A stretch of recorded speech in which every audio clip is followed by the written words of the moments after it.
La semana pasada tuvimos la maravillosa fiesta, ¿verdad?, de nuestros 8 años como iglesia. Fue un gozo poder celebrar eso juntos. Gracias a todos los que organizaron, Gabriela, Frances, Cristina, a todos los que tuvieron parte, gracias mis hermanos. Y fue un gozo poder hacer eso. Y pensando acerca de los 8 años, yo dije me gustaría poder compartir esto con algunos de ustedes. Algunos ya saben esta historia de cómo fue que Gracia y Verdad comenzó. No podemos dar todos los detalles, ¿verdad? Pero un poco acerca de cómo fue que Gracia y Verdad comenzó. A comienzos del 2015, Yamina y yo habíamos venido acá a Colorado Springs, habíamos conocido a Garden Ranch y la visión que ellos tenían, el corazón que ellos tenían, el deseo que ellos tenían de comenzar una iglesia hispana en esta comunidad, porque habían hispanos en esta comunidad. Y consideramos eso y también decidimos también cuando estuvimos acá a comienzos del 2015 dar ese paso. Entonces nos volvimos para Puerto Rico para empezar a prepararnos para poder venir para acá. Empacamos todo lo que íbamos a enviar para acá, vendimos todo lo que no íbamos a mandar para acá, tiramos otras cosas, dejamos nuestros trabajos, vendimos los carros, un carro sí, otro no.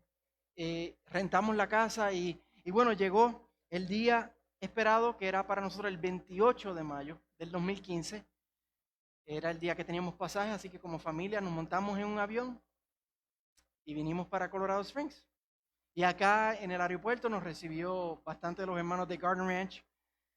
No teníamos dónde íbamos a vivir, así que nos quedamos en casa del hermano Dave y Judy Hurst. Nos quedamos en el basement de ellos por alrededor de una semana. Y esa primera noche estábamos tan emocionados que casi no podíamos dormir. Pero lo que yo todavía recuerdo de manera clara, de manera viva, era que cuando me levanté al próximo día, abro los ojos, estoy todavía en la cama y yo digo, ¿y ahora qué? ¿Y ahora qué? Ya no es simplemente, oh, sería bueno hacer eso. Ya no es simplemente prepararse para eso. Ya no es simplemente soñar, hablar acerca de eso. Ahora estamos aquí. Ahora hay que hacerlo. ¿Y cómo tú empiezas una iglesia hispana desde cero? ¿Cómo se hace eso? Yo no sabía cómo se hacía eso. Pues en un dilema bastante similar se encontraban los apóstoles.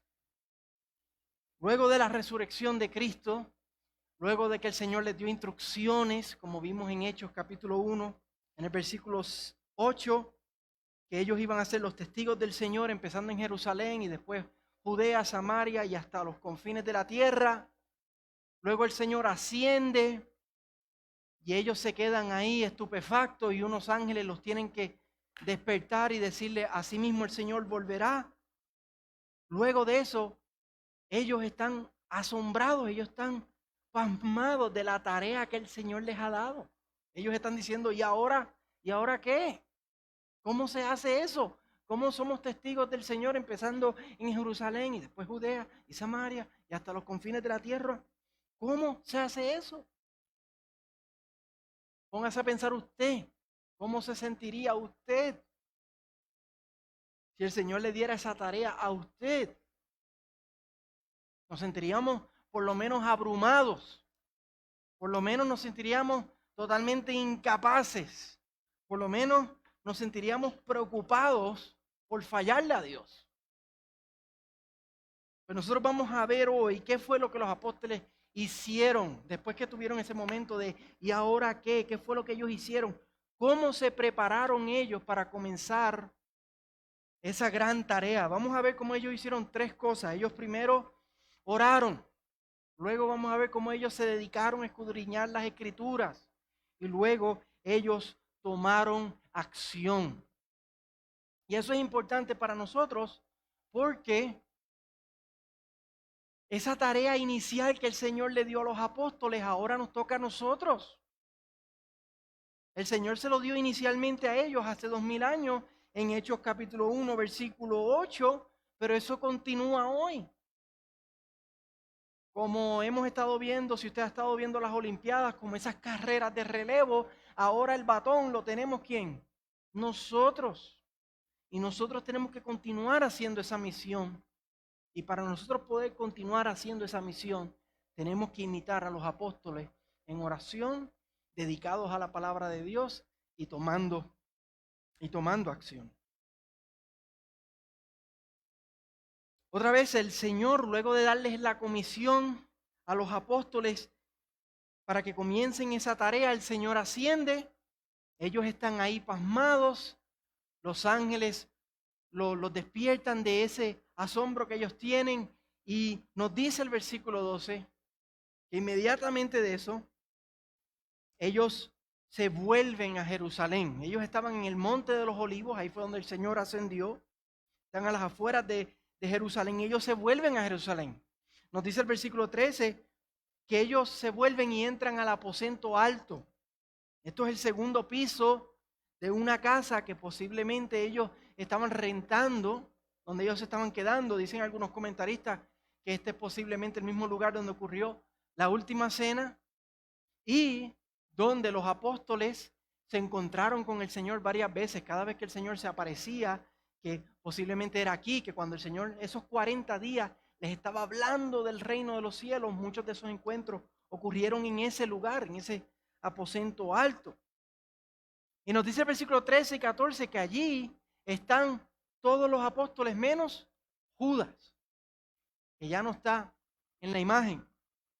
Nos dice que también están las mujeres que eran seguidoras de Jesús. En los evangelios vemos varias mujeres que seguían a Jesús, entre ellas María Magdalena. Y nos dice que también está la familia de Jesús, está la madre de Jesús y también están los hermanos de Jesús. Que es interesante ver esto, porque en los evangelios los hermanos de Jesús no creían en él. Vemos en los evangelios que los hermanos de Jesús lo tenían por loco. Pero ahora, luego de que resucitó y 40 días de él dar pruebas convincentes, los hermanos se convencen de que él es realmente quien dijo que era por esos 3 años. Es el Mesías. Y ahora son unos creyentes. Eso, un testimonio, si usted tiene familia, amigos, que parece que nunca se van a convertir, que piensan que el cristianismo es para locos. Aquí tenemos un testimonio de no rendirnos. No hay nada imposible para el Señor. Y ahí mismo el versículo 14 nos dice la primera acción que ellos toman como iglesia, la oración. Dice el versículo 14, todos estaban unánimes, entregados de continuo a la oración, junto con las mujeres y con María, la madre de Jesús, y con sus hermanos. El versículo 15 nos dice que en total eran alrededor de 120 personas. Todas estas personas juntas. Ellos están ahí atónitos por la gran responsabilidad que el Señor les dio. Sean mis testigos desde Jerusalén hasta los confines de la tierra. Están asombrados, están diciéndose, ¿y ahora cómo hacemos eso? ¿Cómo vamos a hacer esta gran tarea? Ellos ven la gran responsabilidad, se dan cuenta de la gran necesidad que tienen del Señor y se dan cuenta de su gran incapacidad. Ellos dicen que nosotros no somos capaces de hacer eso. ¿Y qué hacen? Se vuelven al Señor. Vuelven su mirada al cielo, al mismo cielo donde vieron a Jesús ascender. Ahora ellos dicen, bueno, Jesús está allá arriba y yo vuelvo mi mirada al cielo y clamo al cielo por ayuda, como vimos el miércoles. En Hebreos capítulo 4, en nuestro estudio, se acercan confiadamente al trono de la gracia para alcanzar misericordia y hallar gracia para el oportuno socorro. Ellos necesitan socorro, ellos necesitan ayuda del Señor para hacer esto. Y nos dice el versículo 14 que lo hacen unánimes. Están como un solo cuerpo, entregados. Sí, son 120 personas que tienen 120 problemas y 120 agendas y 120 ideas diferentes y 120 maneras de pensar, pero están unidos. Están unidos reconociendo la gran responsabilidad que está en sus manos, la gran necesidad y la gran incapacidad que tienen. Y por eso están entregados, están dedicados. Esta es su prioridad número 1. Y se echan alrededor de 10 días con esta actitud de entrega. El Señor estuvo 40 días con ellos. Y vamos a ver en el capítulo 2, que es el día de Pentecostés, 50 días después de Pascua. Así que desde el día 40 al día 50 están ahí, en ese lugar, unidos, entregados en oración, diciendo, ¿ahora qué? Ayúdanos, Señor. Están como la viuda de la parábola de Jesús en Lucas 18, que está clamando sin cesar delante del juez, molestando a ese juez, pidiéndole que le haga justicia. Cuando Jesús termina esa parábola, Él dice, ¿y acaso Dios no hará justicia a sus escogidos que claman a Él día y noche? ¿Se tardará en responderles? Lo vimos también esta semana en nuestros devocionales congregacionales en WhatsApp, en Mateo 7, cuando el Señor dice, pidan y se les dará, busquen y hallarán, llamen y se les abrirá. Como dice 1 Tesalonicenses 5, ellos están orando sin cesar porque tienen una gran necesidad. Y nosotros, hermanos, ¿cómo es nuestra vida de oración? ¿Cuánto nos dedicamos a la oración? Personalmente, ¿cuánto tú te dedicas a la oración? Cuando tienes necesidades, cuando tienes preocupaciones, ¿qué hacemos? En Filipenses 4:6 el Señor nos llama, por nada estén afanosos, antes bien en todo, mediante oración y súplica, con acción de gracias sean dadas a conocer sus peticiones delante de Dios. Eso es lo que ellos están haciendo. Ya eso es lo que nosotros como pueblo de Dios somos llamados a hacer e imitar.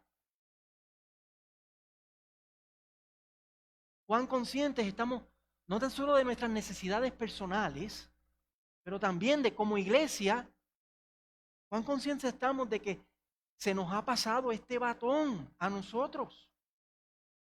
Ahora nos toca a nosotros. Hace 2000 años atrás el Señor le dio la misión a ellos. Como vimos la semana pasada, ellos eran los testigos primarios que establecieron ese fundamento. Pero desde entonces han venido todos los testigos secundarios.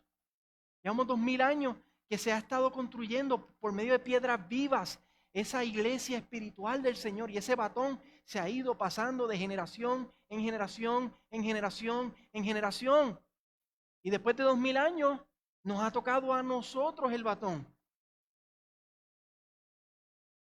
¿Estamos conscientes de esta responsabilidad que el Señor nos ha dado a nosotros de ser testigos del Señor?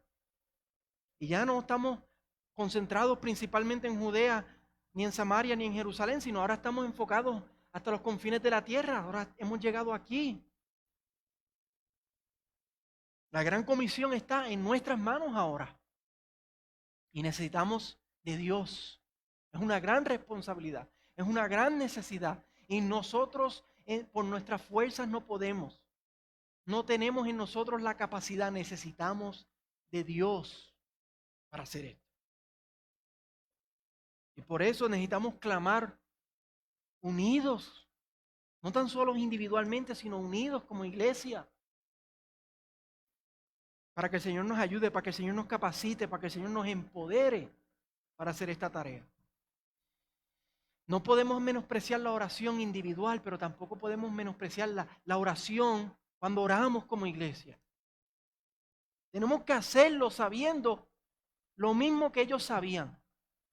Ellos hacían unos días habían visto a Cristo que pasar de la tierra al cielo. Ellos sabían que Él los estaba escuchando. Y nosotros tenemos que orar así también.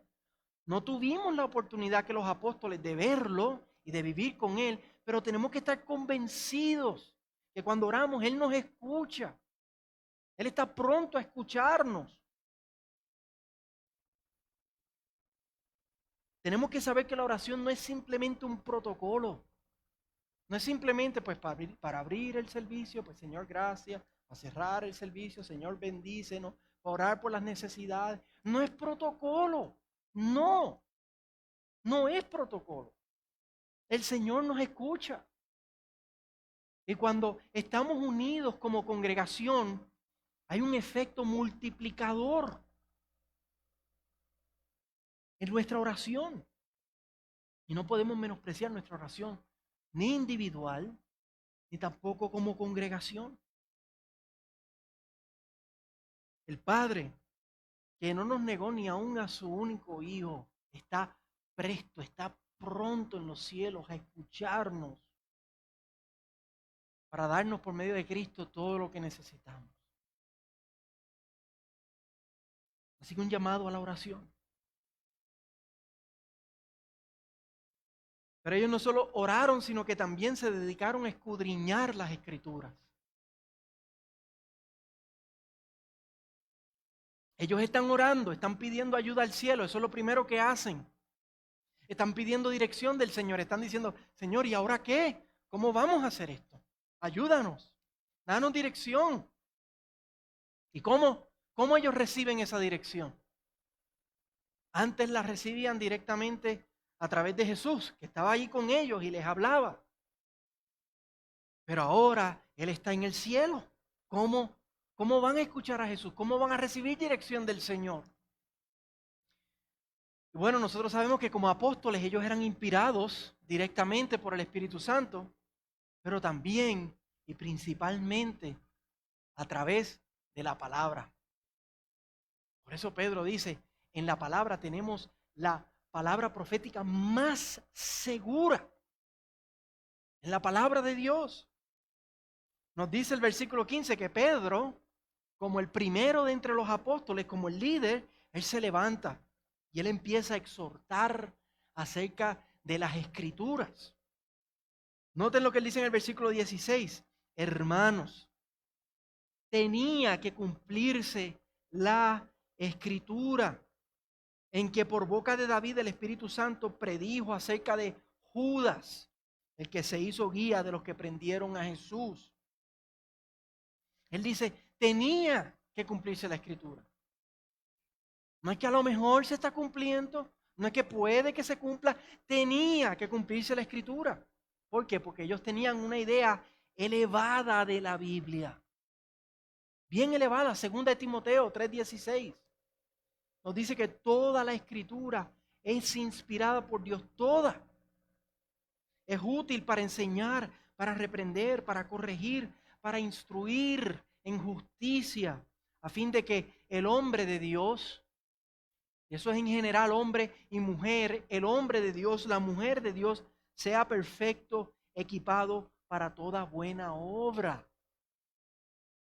Ellos saben, Pedro sabe, los apóstoles saben, esos 120 que están ahí saben que la Biblia no son simplemente historias, no son mitos, no son leyendas, no es un libro de cuentos o de consejos, sino es la palabra misma de Dios. Dios no miente, su palabra no miente. Segunda de Pedro. Pedro después escribió la segunda carta en el capítulo 1, en el versículo 20, él dice, ninguna profecía, refiriéndose a toda la palabra del Señor, ninguna profecía fue dada jamás, jamás, por un acto de voluntad humana, sino que hombres, inspirados por el Espíritu Santo, hablaron de parte de Dios. Y por eso es que Pedro sabe que la Escritura es que tiene que cumplirse, porque Dios no miente.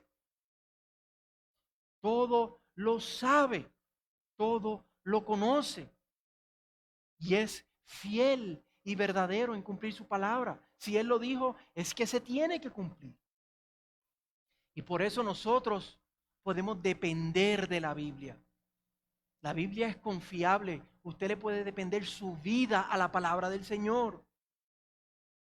Y en el versículo 20, Pedro cita dos salmos diferentes. El Salmo 69, que fue el que el hermano Lester leyó, y el Salmo 109. Y Pedro ve cómo estos salmos tuvieron cumplimiento en la vida de Jesús. Y quizás nosotros nos podemos preguntar, oye, pero estos salmos fueron escritos por David, no fueron escritos por Jesús. Fueron escritos 1000 años antes del tiempo de Jesús. Fueron cosas que le pasaron a David, cosas que le pasaron a él personalmente. Porque Pedro está diciendo que tuvieron que ver con Jesús. Porque él está diciendo que por eso fue que Judas le hizo lo que le hizo a Jesús. El mismo verso 16 nos explica que David, mientras él escribía esos salmos acerca de lo que él estaba viviendo personalmente, él estaba siendo inspirado por el Espíritu Santo y él estaba a la misma vez, sin él saberlo, escribiendo acerca de algo que iba a ocurrirle a Jesús, el Mesías, en adelante, 1000 años después. Algo que le iba a ocurrir al descendiente de David, al hijo de David que se iba a sentar en su trono y reinar para siempre, al Rey de Reyes. Y uno dice, ¿de dónde Pedro aprendió eso? ¿Cómo Pedro aprendió a hacer eso? A ver en el Antiguo Testamento, en los Salmos, que ellos hablaban de Jesús, apuntaban a Jesús. Vaya conmigo a Lucas, capítulo 24. Lucas 24. La página 1081. Mira lo que Jesús le dice a los apóstoles. Una de las cosas que él le enseñó en esos 40 días, que Hechos capítulo 1 nos dice que les habló de lo relacionado al reino de Dios. Y una de esas cosas específicas de las que le habló fue la siguiente. Lucas 24, 44 dice, después Jesús les dijo, esto es lo que yo les decía cuando todavía estaba con ustedes, que era necesario que se cumpliera todo lo que sobre mí está escrito en la ley de Moisés, en los profetas y en los salmos. Mira cómo él les dice que era necesario que se cumpliera todo lo que sobre mí está escrito en la ley de Moisés, en los profetas y en los salmos. Todo el Antiguo Testamento hablaba, apuntaba hacia Jesús. Y mira lo que el Señor hace en el versículo 45 para que ellos pudieran ver eso. Entonces les abrió la mente para que comprendieran las Escrituras. Y aquí está Pedro en el capítulo 1 del libro de los Hechos, en el versículo 16, él está cayendo en cuenta de lo que el Salmo 69, el Salmo 109 hablaba de esto, acerca de Jesús. Ahora que ellos tienen esta gran responsabilidad de ser testigos del Señor hasta los confines de la tierra, ahora que ellos tienen este momento de ¿y ahora qué? Una gran necesidad y se sienten totalmente incapaces, ¿ellos a dónde acuden? A las Escrituras, a la palabra de Dios para buscar dirección, para saber qué hacer, cómo hacerlo, para conocer la voluntad de Dios, para encontrar respuestas a preguntas difíciles. Imagínense una pregunta más difícil que ¿qué fue lo que pasó con Judas? Oye, este hombre estuvo con nosotros 3 años. Y cuando el Señor dijo, uno de entre ustedes me va a entregar, los apóstoles no dijeron, claro, Judas. No, ellos dijeron, seré yo, Señor. Porque ellos no tenían ni idea de quién era el que lo iba a traicionar. Y aquí ellos están 40 días después con una pregunta difícil. ¿Qué fue eso? ¿Cómo eso pudo ser? ¿Qué fue lo que pasó? ¿Y a dónde ellos van para encontrar respuestas a preguntas difíciles?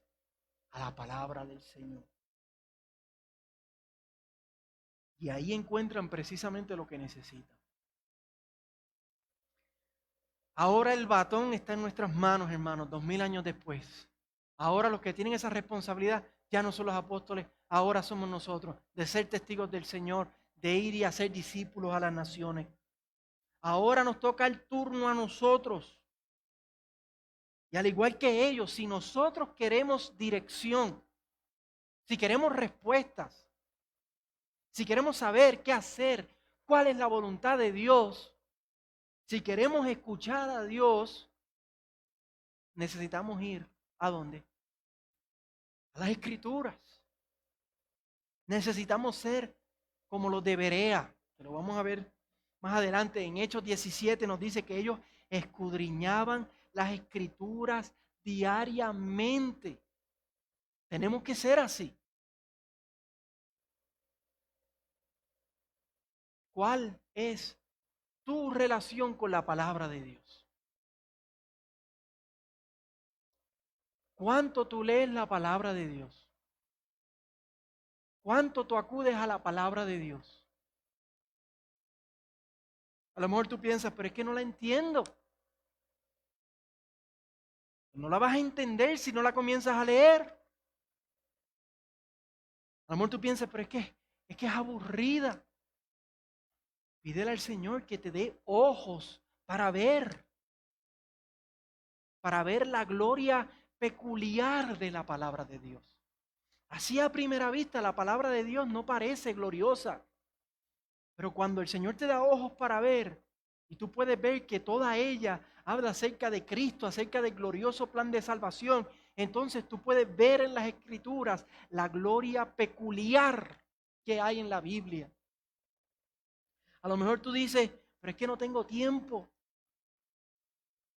Y yo te pregunto, que tú no tienes tiempo para escuchar la voz del Creador del universo. Que tú no tienes tiempo para escuchar la voz de tu Hacedor. Si es así, mis hermanos, tenemos que examinar nuestro corazón y realinear nuestras prioridades. Porque, hermanos, estamos hablando de la palabra de Dios. Como vimos esta semana también en Hebreos 4, en el estudio del miércoles, la palabra de Dios es viva y es eficaz y es más cortante que cualquier espada de dos filos.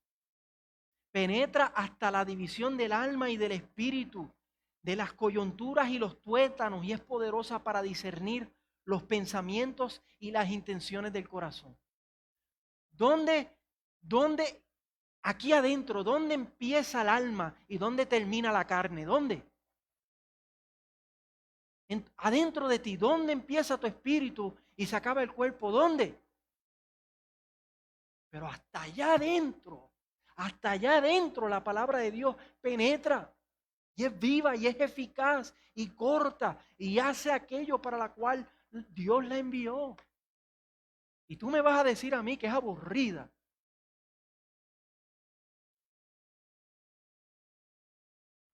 Hermanos, tenemos una gran responsabilidad. Tenemos una gran necesidad. Y por nosotros mismos tenemos una gran incapacidad. No podemos hacer cristianos a nuestra manera. No podemos querer vivir la vida cristiana como mejor se nos ocurra. No podemos hacer iglesia en nuestra opinión.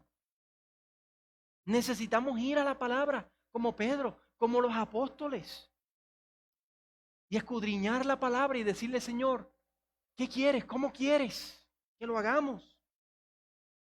Tenemos que hacer, tenemos que crecer como creyentes, tenemos que caminar como creyentes y tenemos que hacer esta misión como iglesia que el Señor nos ha dado a la voluntad de Dios. Y eso lo conocemos en la palabra del Señor.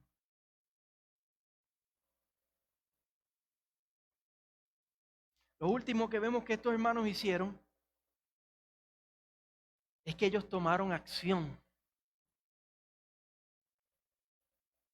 Ellos se organizaron como iglesia para prepararse para esa misión, para esa gran responsabilidad. Miren los versículos 21 y 22. Por tanto, es necesario que de los hombres, este es Pedro todavía hablando, es necesario que de los hombres que nos han acompañado todo el tiempo que el Señor Jesús vivió entre nosotros, comenzando desde el bautismo de Juan hasta el día en que de entre nosotros Jesús fue recibido arriba del cielo, uno sea constituido testigo con nosotros de su resurrección. Otra vez vemos que Pedro dice, es necesario. Vuelve a repetir lo mismo, es necesario.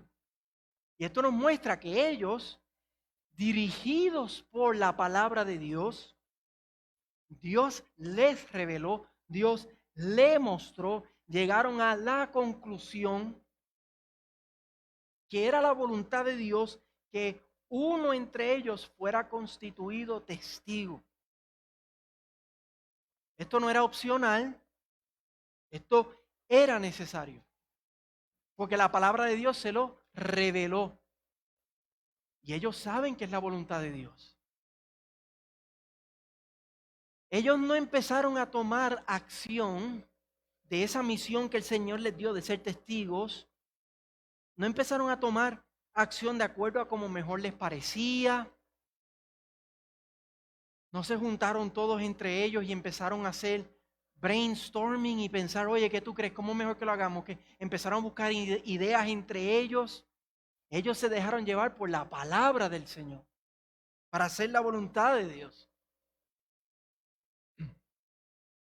Y hoy día, mis hermanos, la iglesia está plagada de muchas personas que quieren seguir al Señor y dicen que son creyentes, pero quieren hacerlo a su manera, como a ellos les parece, a su conveniencia.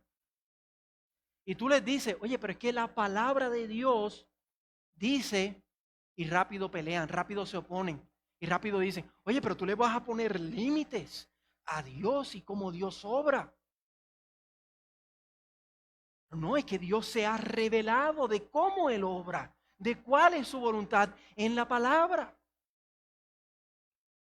Sí, el Señor nos ha dado esta misión, tenemos que tomar acción, hay que hacer discípulos, hay que ser testigos del Señor, pero lo hacemos de acuerdo a su voluntad.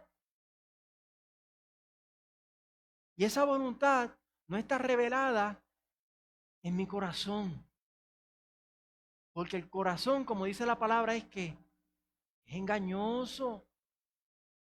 Entonces hay que tomar precauciones. Y la primera precaución es cómo la palabra de Dios dicta que hagamos esta misión. Y ahí es donde vamos para dirigir todos nuestros pasos. Ahora, la palabra de Dios no nos revela todo, ¿verdad que no? La palabra de Dios nos revela principios generales de su voluntad, pero no nos revela particularidades de su voluntad. En el 2015, a nosotros se nos presentó la oportunidad de venir a Colorado y comenzar una iglesia hispana. Y sabíamos por la palabra de Dios que nuestro llamado era ir y hacer discípulos, ser testigos del Señor hasta los confines de la tierra. Pero, Señor, tú nos estás llamando a ir a Colorado.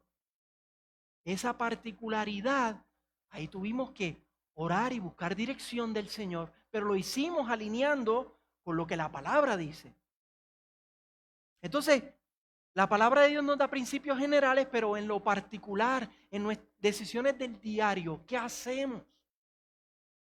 Versículo 23 al 26, vemos que de los que había entre ellos se cumplían, solamente 2 personas cumplían con los requisitos de apostolado. Eso fue lo que el Señor les había revelado que era necesario. Solo habían 2, José y Matías. Pero ¿cuál de los 2 era? Eso no estaba en la Biblia. El versículo 24 nos dice que ellos oraron. Pero mira cómo oraron. Después de orar, dijeron, uy, mira cómo le hablan al Señor. Tú, Señor, que conoces el corazón de todos, muéstranos a cuál de estos dos has escogido. ¿Quién lo va a escoger? Ellos. Tú, Señor, muéstranos cuál de estos dos tú has escogido para ocupar este ministerio y este apostolado. Cristo escogió los primeros 12 apóstoles. Entonces los apóstoles, ¿qué hacen? Van a donde Cristo otra vez, el que los escogió, para que Él escoja de entre José y Matías. No están haciéndolo a su manera. No están escogiendo al que más les gusta, al que mejor habla, al que mejor predica, al que mejores ideas tiene, al que mejor les cae bien. Ellos están yendo a Dios, están dependiendo de Dios, están tocando las puertas del cielo. Están diciendo, Señor, no se haga nuestra voluntad, sino tu voluntad. Y hoy día, que el batón se nos ha pasado a nosotros hacemos igual. Escudriñando cuidadosamente las Escrituras, dependiendo cercanamente del Señor en oración, creemos que Él nos va a mostrar su voluntad, nos va a abrir las puertas que sean las de Él, nos va a dar paz en nuestro corazón acerca de cuál es su voluntad. Por un lado, no nos quedamos con los brazos cruzados sin hacer nada, pero por el otro lado, no hacemos lo que a nosotros mejor nos parezca o nos conviene. Buscamos la voluntad del Señor primero en su palabra y luego en oración y esperamos en Él para que Él nos revele su voluntad. El versículo 26 nos dice que ellos echaron suertes. Esto era una práctica del Antiguo Testamento. Eso no significa que ahora cada vez que nosotros vayamos a hacer una decisión tenemos que echar suertes. Esa fue simplemente la manera que Dios les reveló a ellos como apóstoles acerca entre José y Matías. Pero más que fijarse en la manera, en el método que ellos usaron, noten lo que pasó antes. Ellos primero escudriñan la palabra y ellos oran. Entonces, en fe, toman acción confiando en el Señor. Y ahora, nosotros de manera personal en nuestro caminar con el Señor y también como iglesia, hacemos lo mismo. El batón está en nuestras manos. Tenemos una gran responsabilidad, una gran necesidad y por nuestras fuerzas no podemos hacer esto. Así que no podemos hacerlo a nuestra manera. Tenemos que tomar acción. Pero ¿cómo tomamos acción? ¿Cómo nos organizamos para hacer esta tarea? Lo hacemos yendo a la palabra del Señor, yendo en oración al Señor, dependiendo del Señor. Y notamos que Matías fue escogido para la tarea. Si Matías fue escogido, ¿qué pasó con José? José no fue escogido. Matías fue escogido para la tarea. ¿Cuál es tu tarea? ¿Cuál es tu responsabilidad en la iglesia del Señor? ¿Qué el Señor te está llamando a ti a hacer para servir al Señor? Para adelantar esta tarea, esta comisión de ser testigos para que el evangelio vaya hasta los confines de la tierra. ¿Qué te toca a ti hacer? O, como a José, ¿qué el Señor no te está llamando a hacer? Porque no llamó a José. Y 1 Corintios 12 dice, ¿son todos apóstoles? Una pregunta retórica, no. ¿Son todos profetas? No. ¿Son todos maestros? No. Entonces hay que discernir qué me toca hacer a mí, Señor.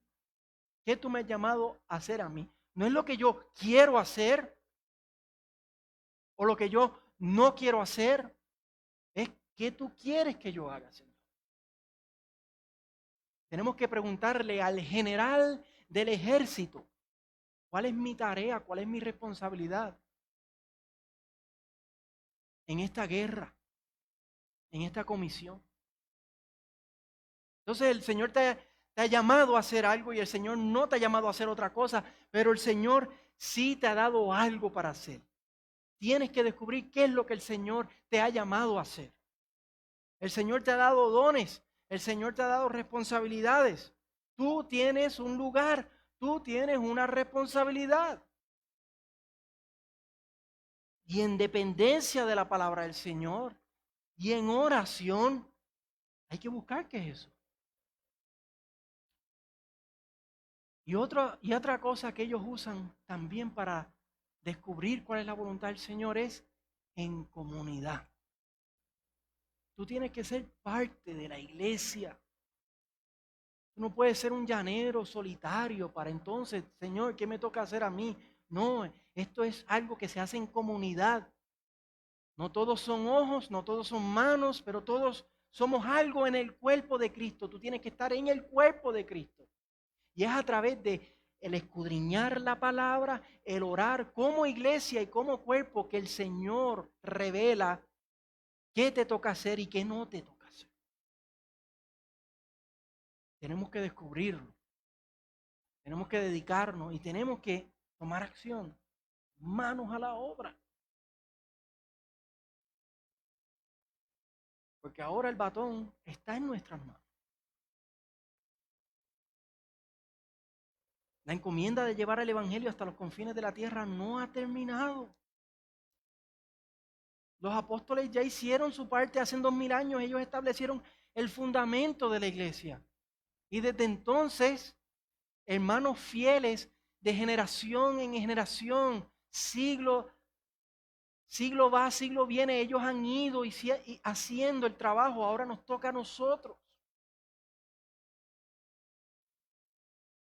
Como esas carreras de relevo de las Olimpiadas, ahora el batón está en nuestras manos y estamos corriendo. ¿Cómo estamos corriendo? Hay que correr como para ganar, como dice Pablo. Hay que echarle ganas. Esto es la prioridad número 1. Sí, tenemos agenda, sí tenemos sueños, sí tenemos metas, pero cuando venimos a Cristo ahora somos siervos del Señor y nos damos cuenta que todos los tesoros terrenales se van a quedar aquí, se van a podrir. Yo tengo que tener un tesoro celestial. Yo tengo que vivir para el reino de los cielos. Yo tengo que ser como estos apóstoles, dedicados a la misión del Señor. Ahora el batón está en nuestras manos. Ahora nos toca a nosotros meditar y considerar, ¿y ahora qué? ¿Qué me toca hacer a mí? ¿Cómo hago mi parte? Igual que ellos, tenemos que dedicarnos en oración a la palabra y tomando acción, porque tenemos una gran responsabilidad, tenemos una gran necesidad y no podemos hacerlo por nuestra fuerza. Hasta que, como decíamos la semana pasada, esa última piedra viva, ese último escogido del Señor que nosotros no sabemos ni quién es ni dónde está, pero hasta que ese último sea añadido, el Evangelio sea llevado hasta los confines de la tierra y suene esa trompeta final y vuelva a Cristo. Tenemos que completar esa misión. A eso nos ha llamado el Señor. Y así nos ayuda el Señor. Vamos a orar. Señor, gracias te damos por tu palabra que nos revela, tu palabra que nos muestra esta gran realidad, esta gran responsabilidad que ahora está en nuestras manos, Señor, de seguir corriendo este relevo, esta carrera, Señor, de seguir llevando tu evangelio, de seguir siendo testigos, Señor. Primero que nada, te pedimos perdón por cómo te hemos fallado. Si lo hemos querido hacer como nos da la gana, o si lo hemos estado haciendo sin ganas, perdónanos. Espíritu Santo de Dios, te pedimos que obres poderosamente en nosotros para dedicarnos a la oración, para seriamente escudriñar tu palabra y descubrir qué es lo que tú quieres, cómo tú me has llamado y entonces tomar acción para que venga a tu reino, Señor Jesús.